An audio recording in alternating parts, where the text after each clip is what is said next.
into a smart contract, and the participants, the people who contributed the money, basically get to vote on like how quickly the developers get the money, and they can also vote to just cancel the whole thing and kind of refund the rest of the money proportionally to themselves. So this has like actually been used a couple of times, but like not too much yet. But there's also another idea that I find really interesting. That's kind of very similar, except here what happens is that, once again, imagine there's a project, and that project needs to collect funds. Well, instead of like sending money, so you basically what you do is you take some Dai and you deposit it into a smart contract. And let's say if you deposit 100 Dai, then you can always get 100 Dai back. So there's never any kind of risk of loss of principal. So you just deposit your money, right? Now, then what happens is that Dai gets put onto Compound, and it gets invested on Compound. Compound creates interest for the Dai. And the interest for the Dai is automatically sent to the project developers. So basically, it's like taking Dai and kind of staking it on a project and giving that project some amount of regular recurring revenue. So the nice thing about this approach, right, is that it is kind of like investing over time.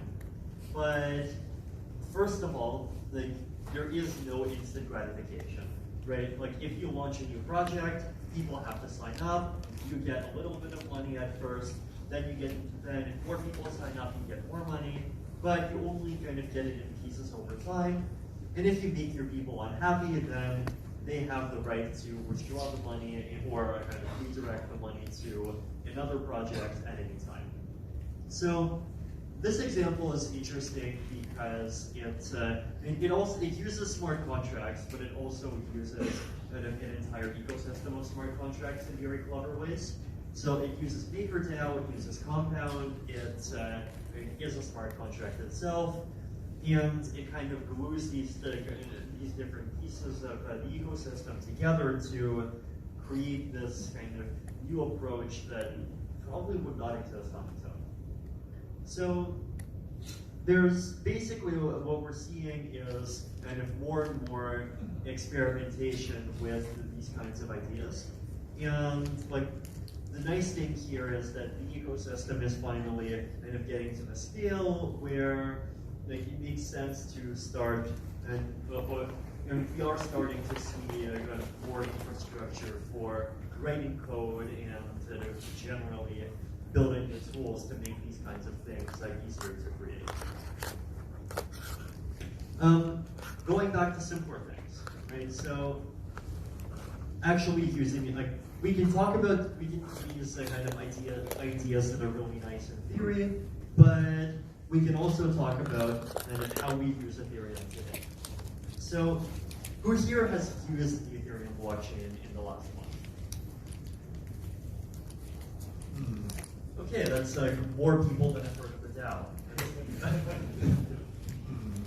Who here has not used the Ethereum blockchain in the last month? Okay, so most people have not used the blockchain. That's good to know. So out of the people that have raised their hand for something, like it seems like most people have used the blockchain recently. So who here has used the blockchain in the last month for something other than payments? Okay, still many. ENS? Cool. Trading between different assets? Okay, still quite a few people. What about, did anyone here participate in the auction that the Ethereum Foundation ran to sell 50 DEFCON tickets on chain? Okay, no one here, but like 50 people did. Oh, sure. At least 50 people did, right? So the kind of uses of the blockchain that we're actually kind of seeing in practice, like they're definitely a step behind find kind of the bleeding edge of what you can do theoretically, but they're still expanding, right? So, I mean, first of all, like for a very long time, the Ethereum Foundation has used like just cryptocurrency for payments. Cryptocurrency is very convenient for sending money to like different people. It's very easy regardless of like what country they're in, which is very nice. There's advantages to using DAI for payments, right? Basically, one of the big ones is that if you're sending the kind of payment that like goes into escrow and might need a refund, then like refunds work much better if you do them in a stable coin instead of doing them in some like very volatile asset that might go up or down by a factor of 2. ENS is something that's starting to kind of see more and more usage. I use ENS on Vitalik.eth. Digitally representing different kinds of assets, like conference tickets is one example. Badges, so like on-chain tokens saying, like I participated on some event, I donated to a charity, I contributed to some open source project. I mean, all of these things can be just like done as records either on the blockchain or through some kind of decentralized identity system connected to a blockchain. So more and more of these things kind of are starting to actually happen. Right? And the other nice thing is that we're seeing more and more infrastructure for working with these things and making them easier to use. So I guess for applications, what we're seeing is like nothing very mainstream yet, but I think a big part of the reason why we're seeing nothing mainstream yet is just like, one is usability issues, which I think are being solved. Another big one is scalability issues. And scalability issues are a big problem, right? Basically, Ethereum blockchain for a very long time had a gas limit of 8 million, and the blockchain was like almost 100% full. And like people were using out of the 8 million gas in a block, people were almost always using up almost the entire 8 million. There's just always applications that wanted space. And so 1 week ago, like the community started yelling at the miners and telling them, hey guys, increase the gas limit. And the miners, or at least 53% of the miners, actually listened. And they increased the gas limit. And so now the gas limit is up to 10 million. Well, guess what happened? The blockchain is still 100% full. So there's clearly a lot of demand for using the blockchain that's great. And the demand is clearly larger than the space that the chain actually has. And so as a result, transaction fees just end up being much higher than they need to be. So this is a problem. And fortunately, this is like scalability is exactly the problem that we've been spending years fixing. So before we get to scalability, another thing that's worth mentioning is proof of stake. So this is phase 0 of Ethereum 2.0. And at the beginning of September in Toronto, we had a workshop. And basically what happened here was 7 of the engineering teams for 7 different Ethereum 2.0 clients got together in Toronto and like basically got all of their Ethereum 2.0 clients to talk to each other. And so now we're going to be very close to having a public Ethereum 2.0 testnet. So 1 year ago, right, Ethereum 2.0 was what really was just an idea, and the spec was kind of just starting to be written. And now the spec is complete, except for changes that might have come because of security issues. And people are building it, and we're very close to having public test networks. So more progress. So scalability. Scalability is, I continue to say, is the biggest problem. And it's the biggest problem in part because scalability problems directly limit the number of people who can participate. And it's also a problem because if the number of people who wants to participate is higher than the number of people who can participate, transaction fees go up, and so the blockchain becomes more expensive for everyone. So there's two kinds of scalability solutions, right? One is layer one scalability solutions, which basically change the way that the blockchain works to try to increase its capacity. And the other is layer two scalability solutions, which keep the blockchain exactly the way it is, but they change the way that applications work so that applications use the blockchain kind of more sparingly and more efficiently, but still benefit from its security. Sharding is a layer one scalability technology. Right? So basically the way sharding works is instead of every node verifying every block, every validator in the proof of stake system is randomly assigned to 1 out of 1,024 shards, and they only have to verify all of the blocks in that shard. So scalability, or the capacity of the system, goes up by a factor of 1,024, right? You go up from 1 shard to 1,024 shards. Security of the system is still pretty high, because every single shard still, like the protocol targets it so that every single shard still has about 128 validators that are verifying it and that have to sign off on those blocks for them to be accepted. So, and then after that, we also have some other mechanisms, data availability proofs, fraud proofs, like lifeline techniques, and all of these other things. So there's kind of multiple things that have to break for the system to accept an invalid block. So that's layer one. Right? Now there's also layer two. So one of the kind of there's two interesting recent trends in layer two scalability. One of them is rollups.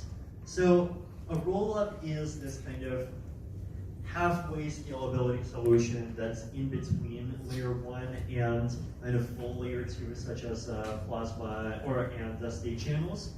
And the way a rollup works is you keep the data on chain, but you put computation off chain. And you only put computation on chain either to verify proofs, or if there's a dispute and you need to verify some specific block. Like in the normal case, on the blockchain, you just put data, and you put data in a very compressed form. So for example, about 12 bytes per transaction, and you don't do anything else. So by default, just some amount of data goes on chain, and a bit of proof verification, and no other computation. So rollup, if we've done the numbers on it, and currently it can do a theoretical maximum of about 700 transactions per second. And after the Istanbul hard fork, this will go up to about 3,000.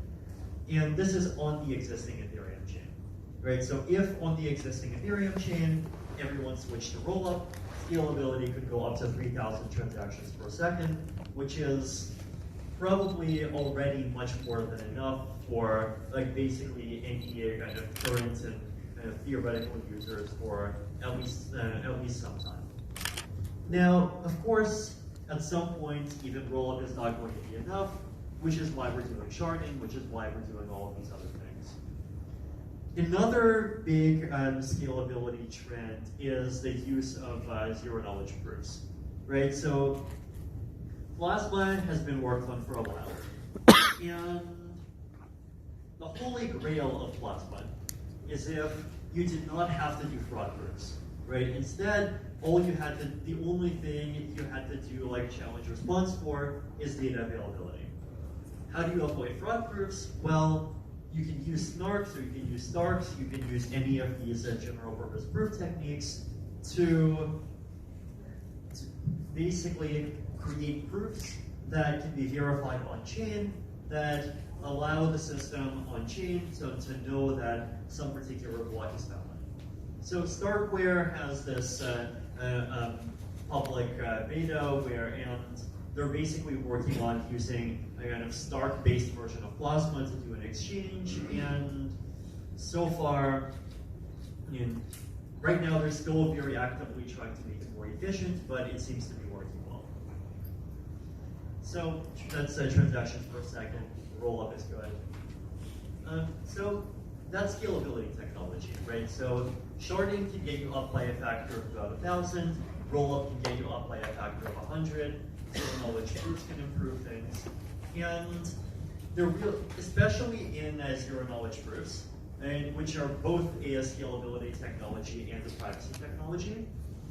There has been a huge amount of progress in just making it easier to build applications with zero-knowledge proofs. Like basically 2 years ago, to do anything with zero-knowledge proofs, you had to be a cryptographer.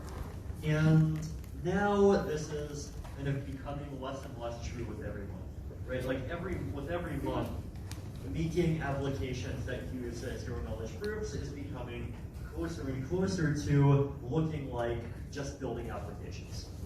And this is happening in part because of better protocols. So like Blockchain got released very recently, and it has some really nice properties. And it also kind of really makes the trust setup mechanism kind of much simpler and much more secure. Deep fry, also some improvements to Starks that make them much more scalable and fit in a much smaller size. So a lot of good technical progress, and also good application level progress, right? So there are now Ethereum-based applications that are using zero-knowledge proofs to provide privacy to their users on mainnet. And this has existed for at least a month.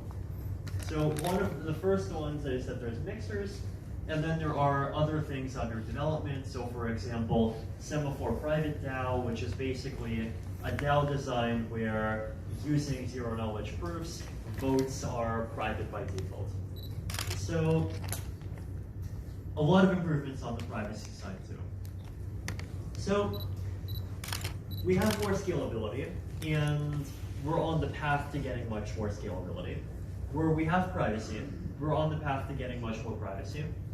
Aside from applications and aside from technology, another kind of area that still needs to be improved is governance. Now, governance is the sort of thing that, at least I think, like you can only really improve through experiments. You can only really improve by like trying lots of different things and seeing what works. And so, first experiment that we have is kind of public goods funding, right? So basically, Gitcoin Grants has this platform where what they've been doing is they have this kind of quadratic funding formula. This is this kind of economic mechanism that Glenn Weil and a couple of other people came up with to try to basically optimally kind of allocate resources toward public projects. And the way that this works is basically that people can donate money to projects themselves, and then based on how many people donated and based on how much they donated, there's a formula that kind of calculates an extra subsidy that goes from a central pool of funding to basically kind of increase the amount of funding that the projects get. And Gitcoin Grants has actually been kind of doing a live trial of this. They're currently in the process of running their third round, and it seems to be working pretty well.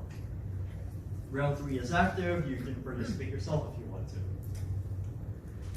So another thing that's actively being worked on is kind of cryptographic solutions to some of the attacks against the governance mechanisms. So one major kind of attack against governance mechanisms is bribery and collusion attacks.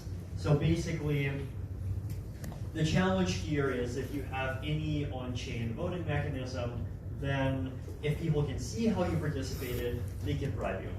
And you can even make automated smart contracts for bribing people. Now, with cryptography, you can make a system where basically you have this very strong level of privacy, and so the way that people participate inside of a DAO, inside of any governance mechanism, is private, and it's private to such an extent that not even you can prove how you participated, even if you want to. And so this makes bribery basically extremely difficult, and if this kind of design succeeds, it could potentially even be applied to non-blockchain contexts. So a lot of things to look forward to. right? So usability is improving and is continuing to improve, and usability, I think, continues to be very important. Security is continuing to improve. Also, scalability is continuing to improve quickly. Privacy is continuing to improve quickly. So they're kind of on every front, right? We're seeing this very nice concrete progress toward basically every major, at least technical obstacle to applications really being ready for much larger and more mainstream groups of people to start adopting them. But obviously technical problems are not the only problems. There is also social problems. There is also problems with just explaining the technology and convincing people that using these applications is worthwhile for them. But these are things that I think we all as a community have to do together, right? So that's something that has to be done, but in the meantime, there's a lot of things I think to kind of look forward to, and hopefully also to for people here to participate in continuing to make kind of all of these different aspects of technology in the ecosystem better. Thank you.